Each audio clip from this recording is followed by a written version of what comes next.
Aksi sigap polisi bantu pasang tali pengait bendera yang sempat lepas, berlari dari barisan belakang.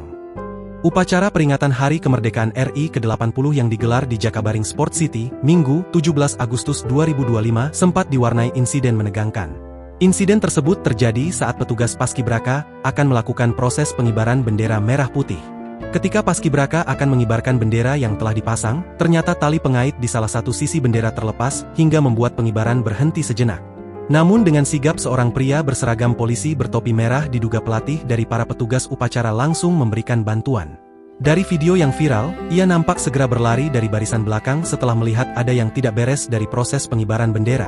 Saat semakin mendekat, pria tersebut lalu membantu mengaitkan kembali bendera dengan tali yang sempat terlepas.